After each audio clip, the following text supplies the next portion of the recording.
गल वेले दे विच तुहाडा यार तुहाडा दोस्त जुल्फकार जट तुहाडी खिदमत विच हाज़र ते अज असी गल वेले दे विच ओही जी जगह ते तुहानूं लैके जा रहे जिहड़ी ना सिर्फ तुहानूं अपना अगला वेला याद करवांदी है बल्कि इस जगह दे उत्ते तकरीबन हर बंदे दा कोई ना कोई दुख कोई ना कोई अपना जिहड़ा कि इस दुनिया तो जा चुकिया हुंदा। मेरी मुराद कब्रस्तान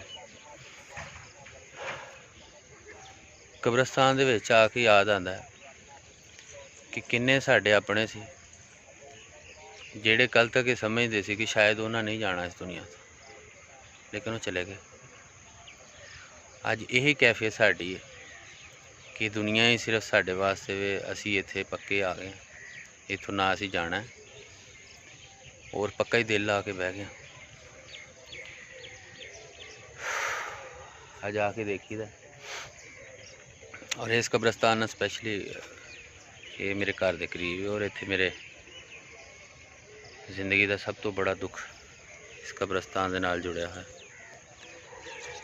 मेरे वालिद साहब की कब्र इत्थे, मेरे अब्बा जी इत्थे, मेरे चाचा जी इत्थे,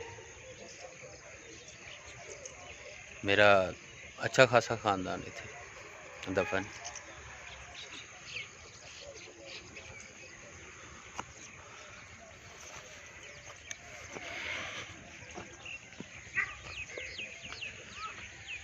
बस इस तो ज़्यादा की कह सकते हैं असी। बाबा जी बुल्ले शाह ने कहा सी वे बुलिया असां जाना नहीं, इस गोर पिया कोई होर। बस यही भुलेखा साढ़े सारे लोगों नूं सानू लग्या है जिहड़ा कि मैं समझदा बहुत जल्द वो भुलेखा भी खत्म हो जाना जदों साडियां सावां दी डोरी टुटी ते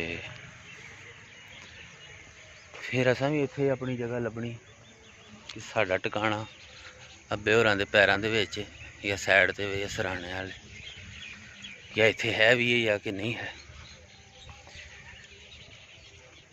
बस वेले दी गल दे विच अज यही किश कि जो भी होए अपनी आखरत नूं याद रखो कि दुनिया के उत्ते किसी दे नाल वादा घाटा करदा एक बारी जरूर सोचो। हुण मैं ज़ाती तौर पर सारे दोस्तों नूं एक किस्म की नसीहत है कि कब्रां जाया करो। इस वास्ते नहीं कि उत्थों तुहानूं कुछ लभेगा, इस वास्ते कि तुहानूं अपनी आखरत जरूर याद आएगी, तुहानूं चेता आएगा कि यार है वो लोग सी जेड़े कल तक समझते कि असी भी इत्थे ही हाँ तो इत्थे दे वड्डे वड्डे ख्वाब लैके वड्डे वड्डे सुपने बुन के आखिर इत्थों चले गए।